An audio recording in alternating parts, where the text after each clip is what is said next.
Steve Matsky with the American Accounting Association, and I'd like to welcome you to today's webinar on how to enhance accounting curriculum with simulation and gamification. Thank you, Steve. Hello, my name is Abdy Taminsyah, and I am the founder of CEO of Monsoon SIM. I'll just take a few moments to talk a little bit about Monsoon SIM, and then I'll hand it over to Professor Susan. I'll start with a little bit of background for Monsoon SIM. Okay, why do we develop Monsoon SIM? It was developed about 12 years ago.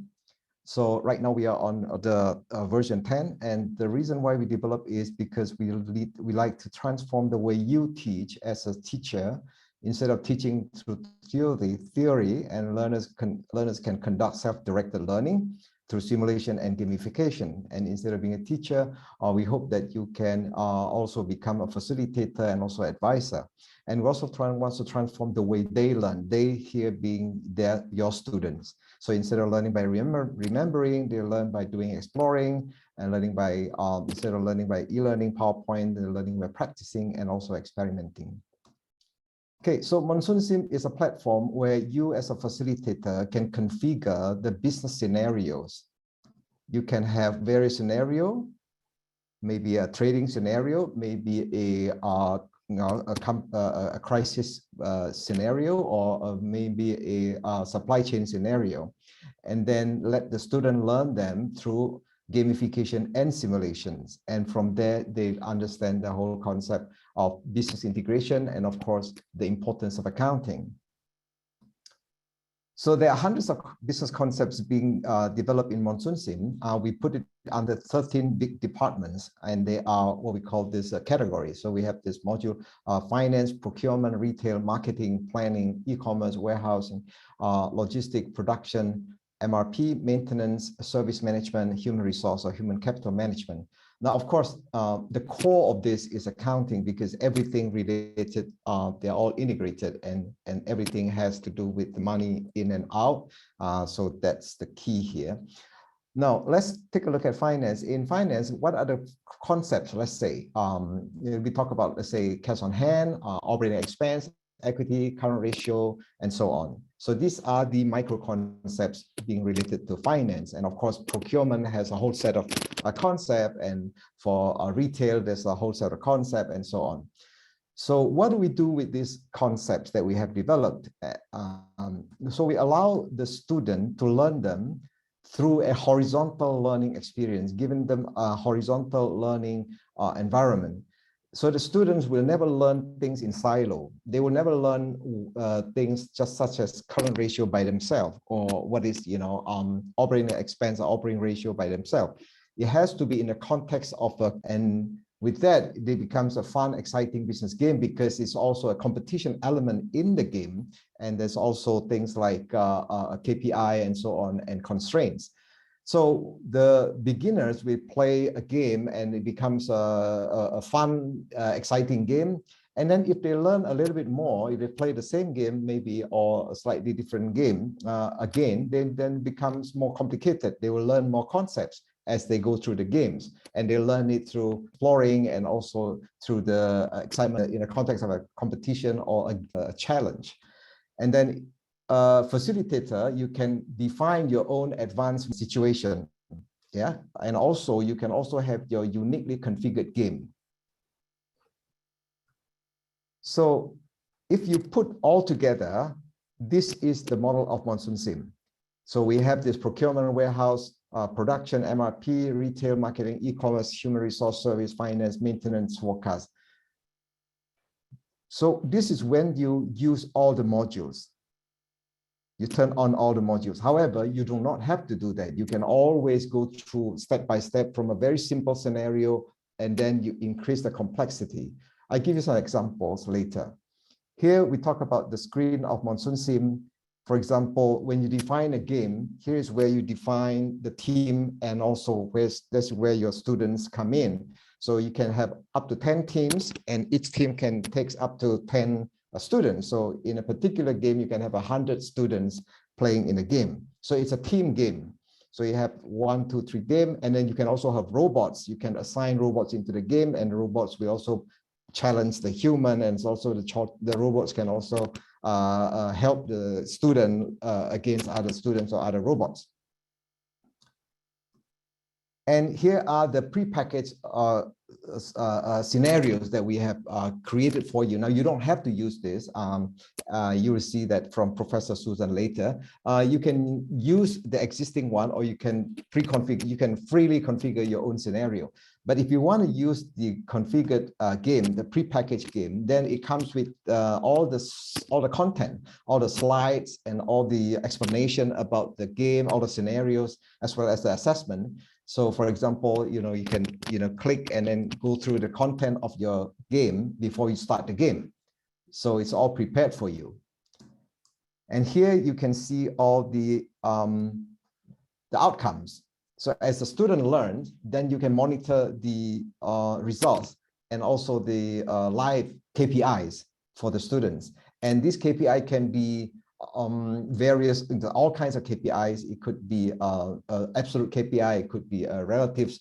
You can measure the relative strength of the student, and you can look at it in multiple dimensions. You can look at it from a sales angle, you can look at it from a production angle, you can look at a capacity angle, you can look at the efficiency angle. So give you an example. Let's suppose a teacher defined a very simple retail game, such as this. Then the student will learn things like revenue, COGS, trading profit, operating expense, and so on.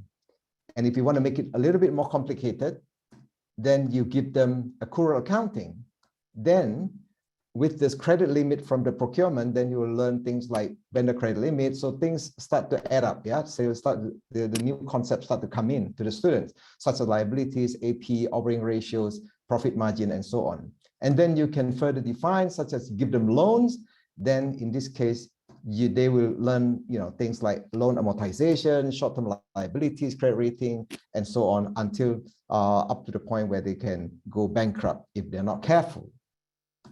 Then if you want to make it more complex, you can give them manufacturing, and therefore the students will then understand things such as bill of materials, what is the buffer stock, the production cost, depreciation concept, and so on. And then you can further give them challenges.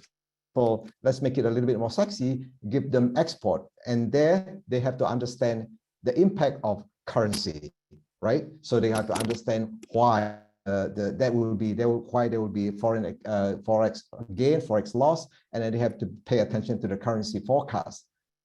Now, there are situations where you want to teach something like the sustainability of the company for the future value. So you can give them a wholesale business with R&D. So the student will be able to look into what's the impact of R&D, having a successful research and development in their company, what will happen to their accounting, right? How do you book the research? Suppose the R&D is a success, and suppose if the R&D is a failure, where is the locate? How does it allocate, right? How do you book the research expense, the development expense? Of course, this accounting is based on IFRS. However, it can be related to the American system also. Then there's an intangible asset, and then of course from this game they can try to learn how to calculate the net present value through the game. So these are some of the examples that I have shown you, that what kind of scenario you can define. The typical learning journey for students are such as this. For example, so when you a simple game like this, then the first time they learn, they will say, oh, this is so fun, this is so easy, and so on. And then when you give them more and more complexity, then they will learn, then they'll understand more and more the background, the concept, the integration part of it. So up to a point, when you get to the point, then normally from what we observe, the reaction will change to become, understand the importance of accounting, and also the importance of ERP, and then they'll understand, that running a business is really not that easy after all, which is good. That's where they become understand, because they will make mistake in the process that they normally won't do, but in this game they will experience that, and how to get out of a situation when there's a crisis, for example. So with that, that would be pretty much what I want to share as I said, I just want to touch on this and then hand it over to Professor Susan. There's nothing to install here and all in the cloud. Over to you, Professor Susan. Thanks, Abdi. Hi, I'm Sue Convery from Michigan State University, and Abdi demonstrated the game with all of its functionality. What I'm going to share with you is why and how I adapted or configured a game to fit for my undergraduate accounting course, and that is using just a subset of these basic modules. And Abdi's flipping slides for me, so I'll say next. Sure. Over the last 5 years, I've taught most of the sections of the intermediate financial accounting course for undergraduates. So this is a required class in the accounting program, and obviously accounting majors, although we have a lot of finance majors. Next. Let me tell you a bit more about the program. The faculty set out a set of goals based on all their interactions with our alumni and with business professionals about how best to prepare students for careers that we're not even sure what they will look like in the future. So in bold, these 6 bullet points are the goals the faculty have established, call them core competencies. And I've selected one of the measurable learning objectives for each one of these. Now, what I noticed is I do a decent job teaching and assessing critical thinking, but I could not say the same for strategic problem-solving skills. And so the difference often between those two is presented in a chess game analogy. For example, a critical thinker is calculating the next move, and the strategic problem solver is 5 moves ahead. And you've got to be a critical thinker to be a strategic problem solver, but not necessarily the other way around. So while we are not expecting that juniors in college are strategic problem solving people, what we can do is put them in some kind of activities where they practice these strategy skills. Next. So again, this course is much like your own programs, I'm sure, one of 6 required classes taken by all accounting majors. Over the years, we've been flexible and taught over several modalities. I just finished a short summer session that was online but synchronous, 8 a.m. in the morning, 2 days a week. So it's primarily an in-person setting, but when we were in an online setting, I still did the same teamwork skills using Zoom and breakout sessions. We've loaded a ton of technology into the course, including Alteryx. The course is designated as one of our assurance of learning courses.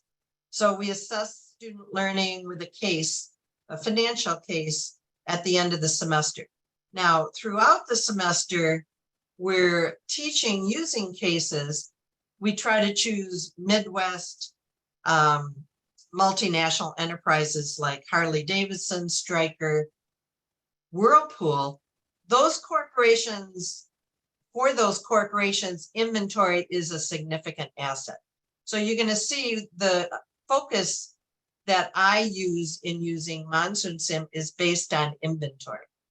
And the last bullet point, over the years, I have increased the weight of experiential team-based activities upwards to 50% and kept the traditional individual content assessments to 50% of the total points for the course.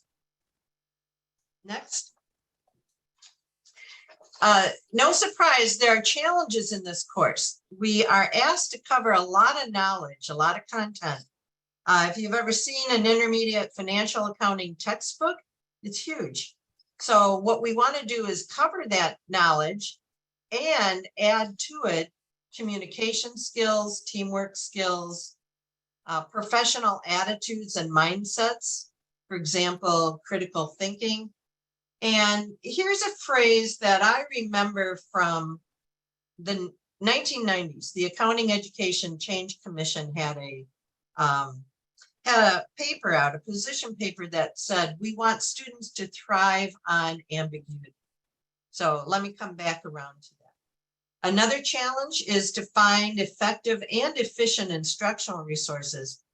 And then a challenge is we want to collaborate with faculty. We have a very large and willing to cooperate faculty, but it's hard to find time in the right forums for doing that.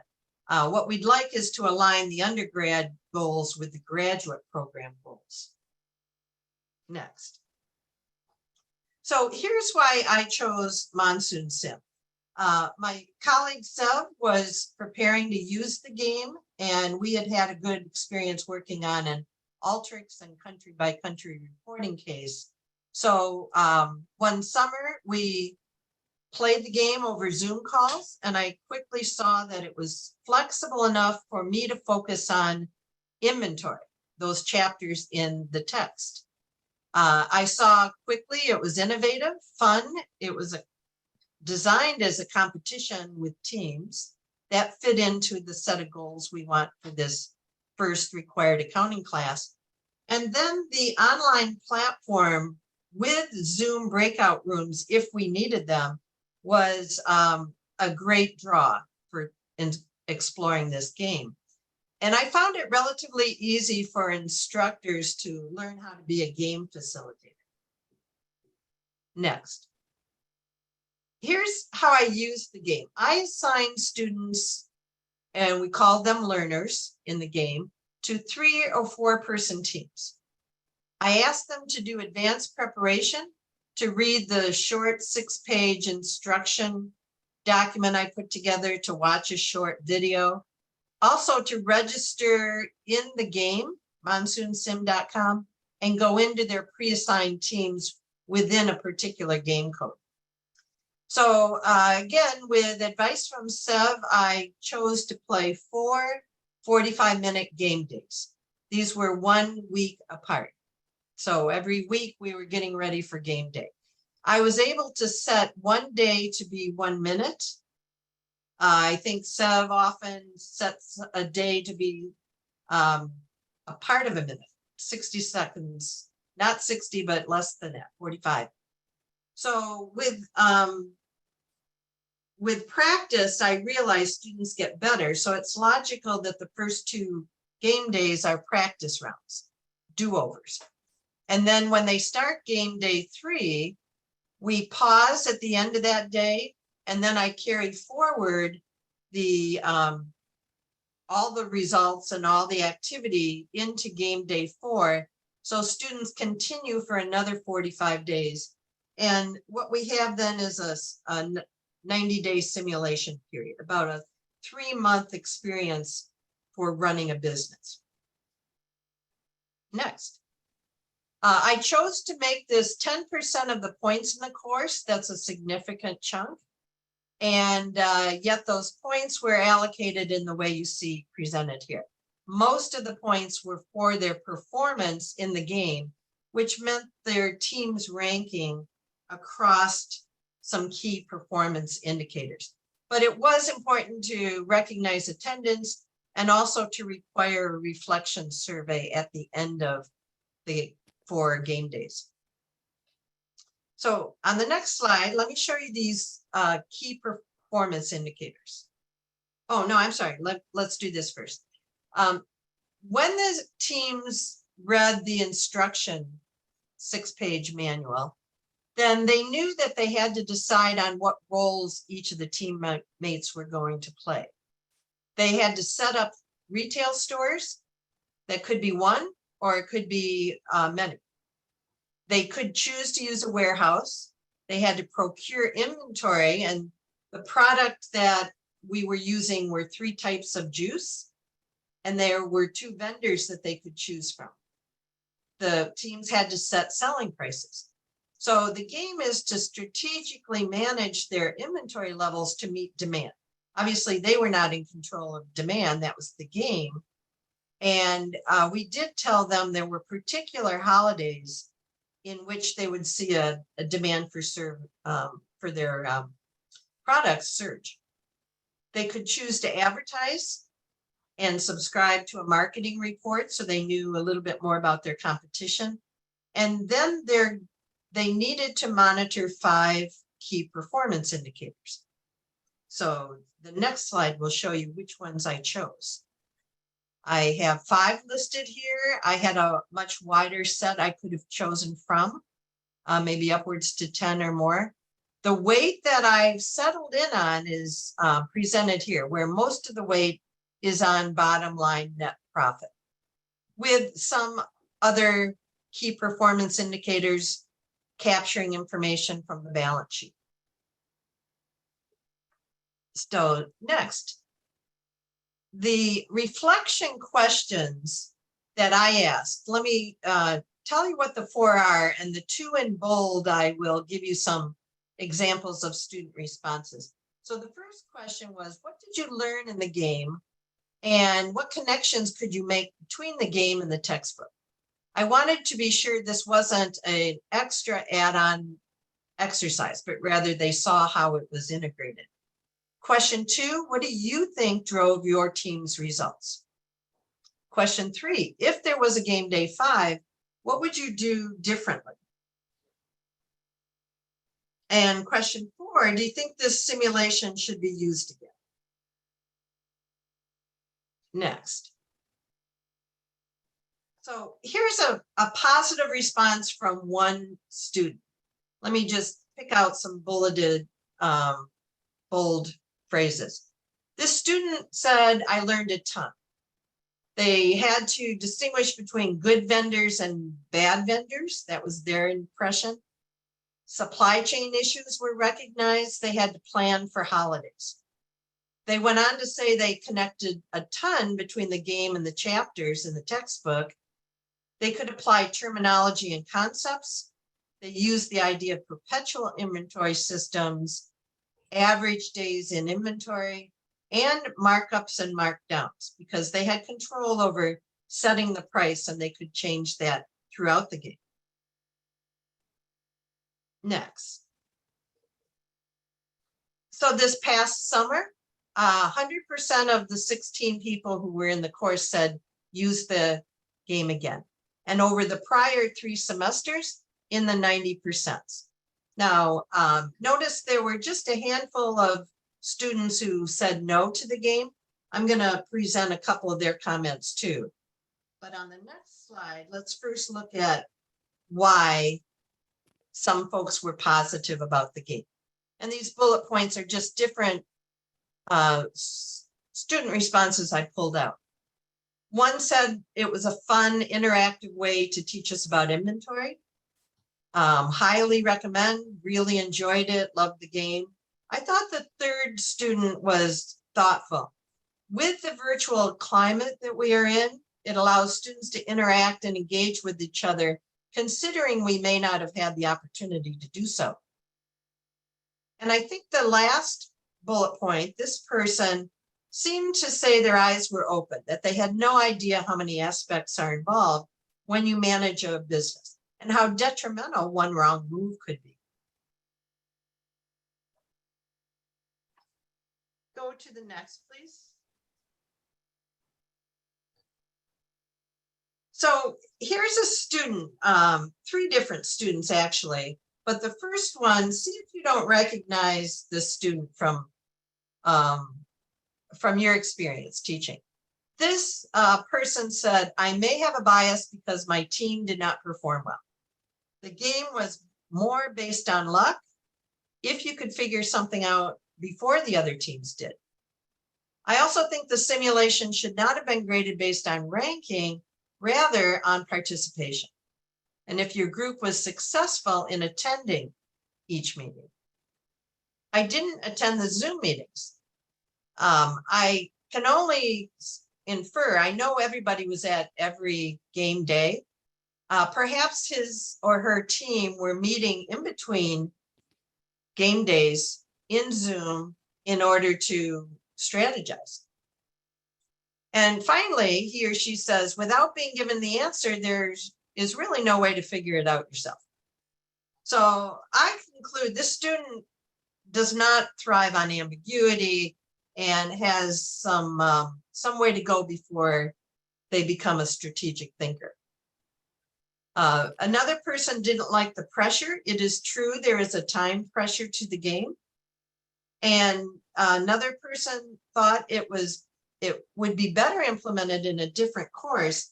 I actually agree, but I think it should be implemented in several courses. Finally, let me say a couple things in an overall way to think about this. In my class, students really only spent 6 hours on the game, preparing, playing, and reflecting on their experience to earn 10% of their grade. I think that's reasonable. I was pleased with the outcomes.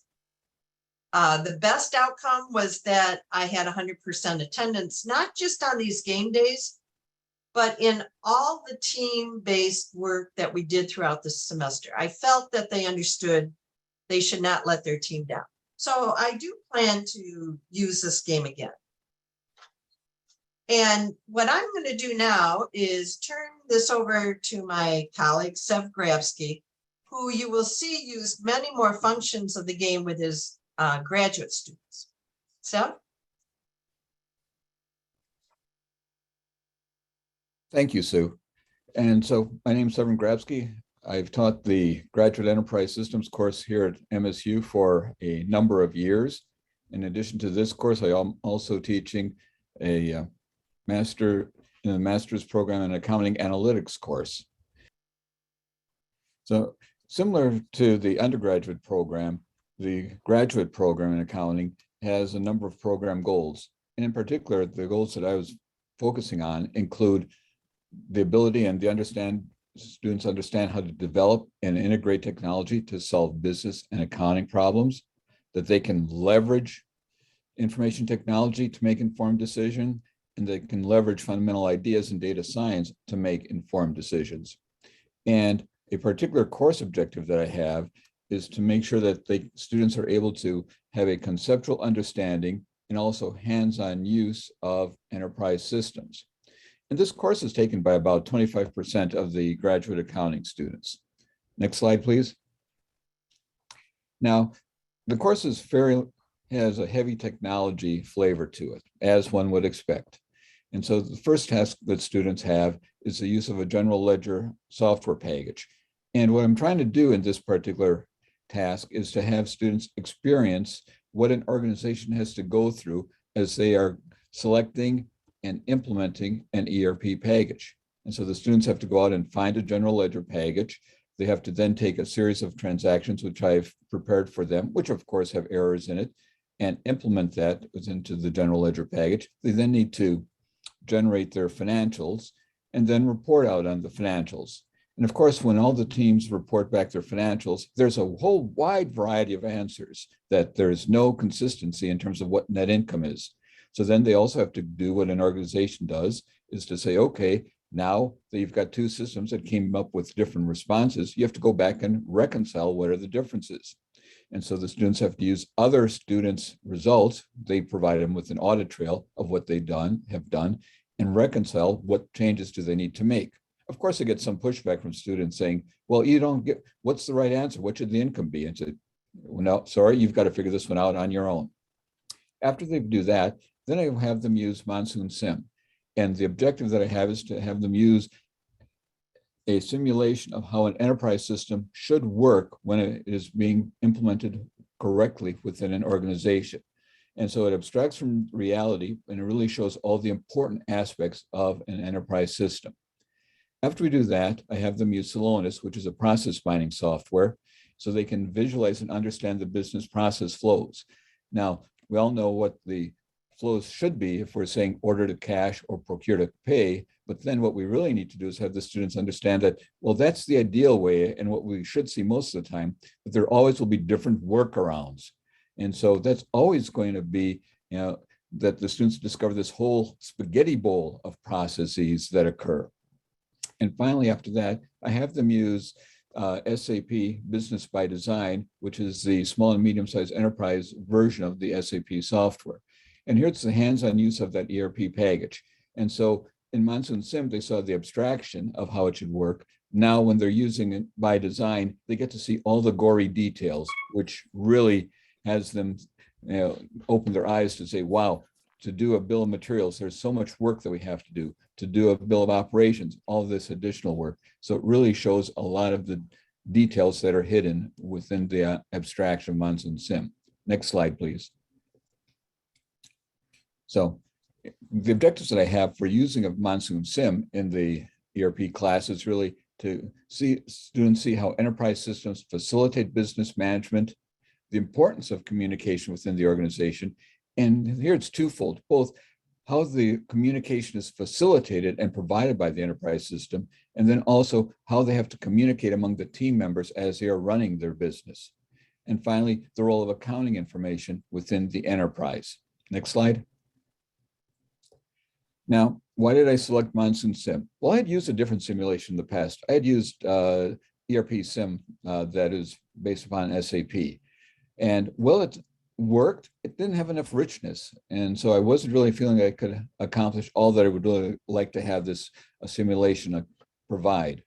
And so I had the opportunity to attend a Monsoon SIM introduction and training session. And I was really impressed with the software. And I was impressed with how the simulation captured and updated all the information in real time. There was complexity that was embedded within the simulation that could be controlled by the instructor.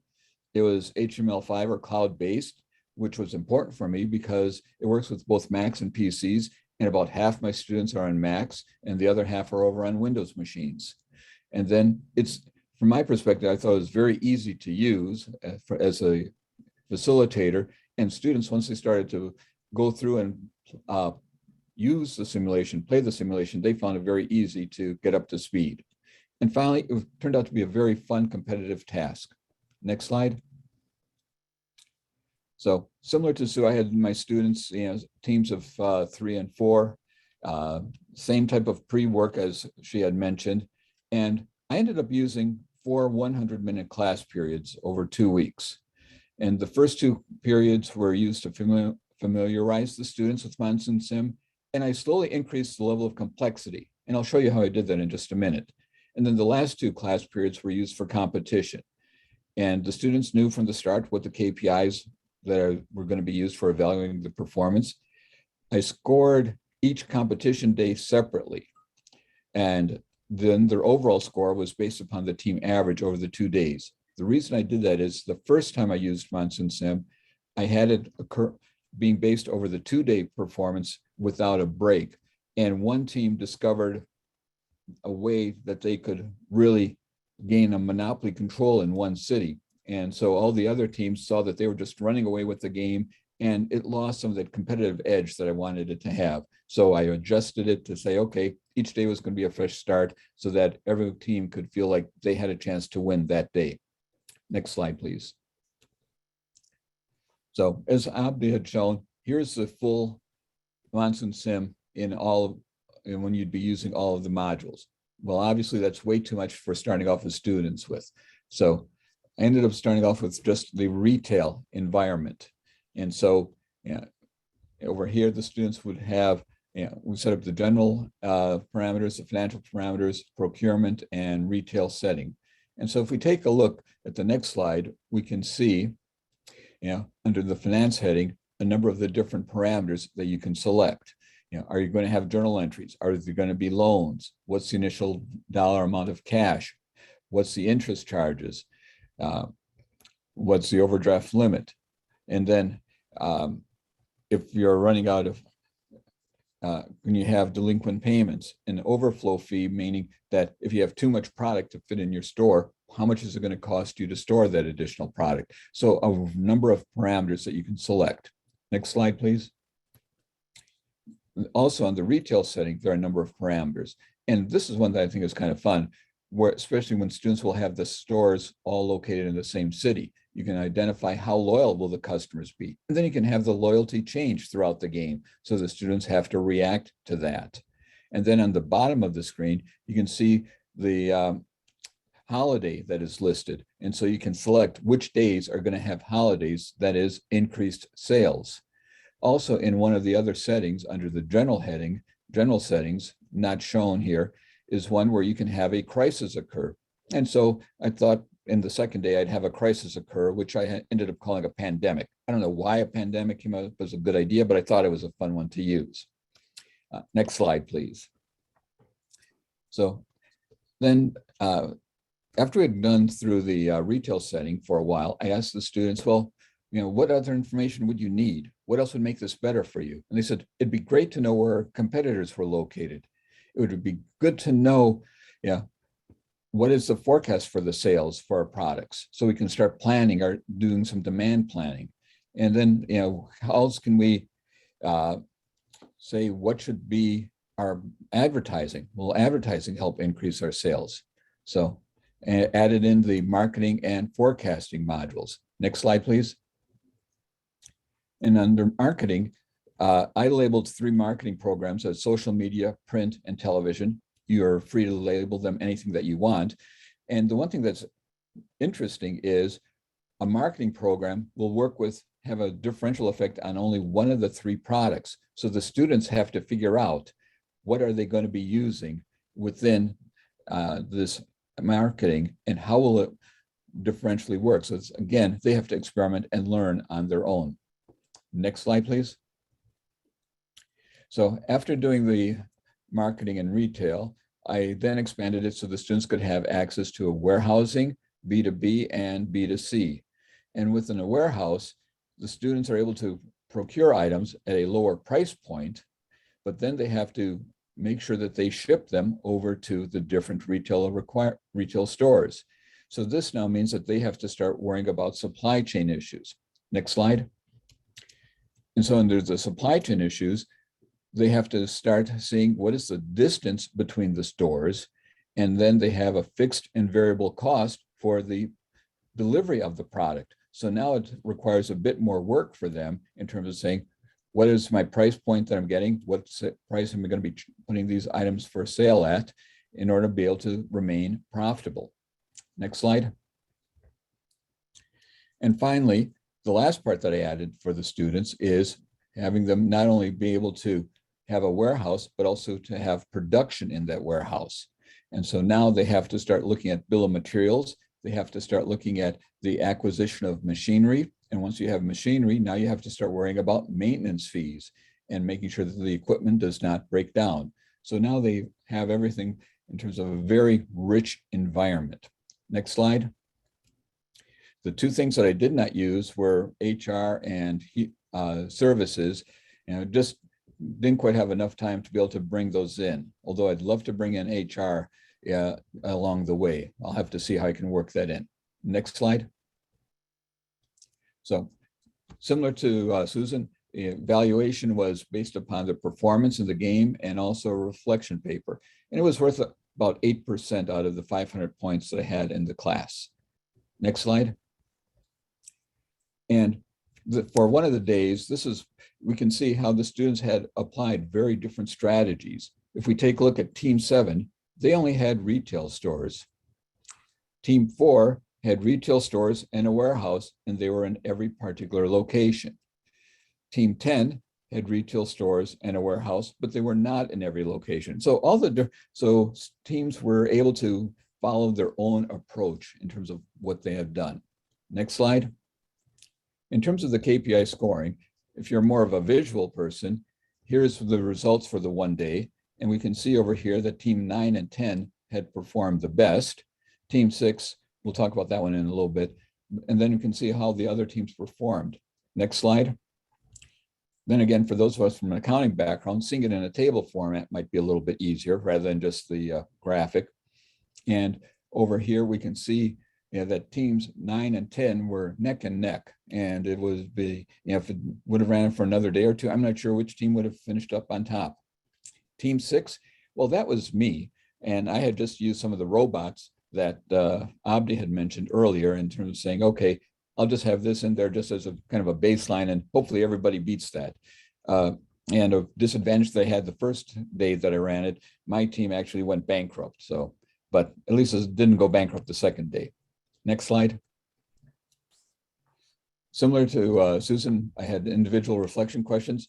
What my first question focused on, what do you learn specifically about ERP systems and business in general. And then the last question again was, should I use Monsoon SIM again in the course? Why or why not? Next slide. And so into some of the responses, one student said, I enjoyed the time using Monsoon SIM, found it interesting, educational, understand all the small items that go into a business and how everything comes together to make the business complete. It was also interesting to tackle all the obstacles thrown at us, such as vendor shortages. Next slide. This student says, I really understand the importance of information throughout the simulation. And then if you look at the demand for products, how many products we have and order more accordingly, that's a significant driver of products. So they're able to see the whole drivers of everything that is going on. Next slide, please. The simulation helped make me better understand how an ERP system works and helpful for a business. It was important for our team to remain cognizant of our product costs and accurate pricing of and profitable B2B and B2C transactions. So it really is the accounting issues that are coming through and use of the accounting data in order to be able to maximize their profitability. So I was really glad to see this kind of a response. Next slide. For the simulation, I learned just how complex a business can be. So similar to what Susan had said, here's a student who realized, wow, this is really, really much more than I thought it would be. And then for the ERP system specifically, I learned just how useful the information generated by the system can be. And so again, and these responses, I did not go cherry picking them, but rather I just opened up the responses. And these were about the first 4 or 5 responses that I had that the students had submitted. Next slide. I asked them, should I use Monsoon SIM again? In spring of 2022, all the students unanimous, yes. Comments, enjoyable, made me excited to go to class, highly valuable, great experience, fun competitive way to learn about ERP systems. And I really like this last quote. The simulation showed us what really goes into decision-making and running a business. I truly think I learned a lot more actually getting to use a simulated ERP system than I could have within a lecture or a book. And so from an educator perspective, I look at it and say, okay, great. Active learning really brings it home in terms of the students. But then the other part of me says, but I couldn't cover all these other topics that are important. And we all have that,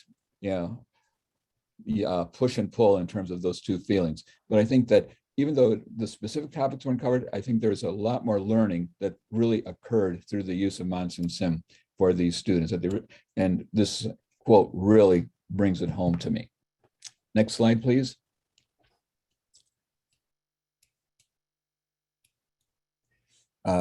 So in terms of, I used it twice in spring of 2021. We were all remote, and this past year was in class. And as you can see, numbers were 97% last year and 100% for this year.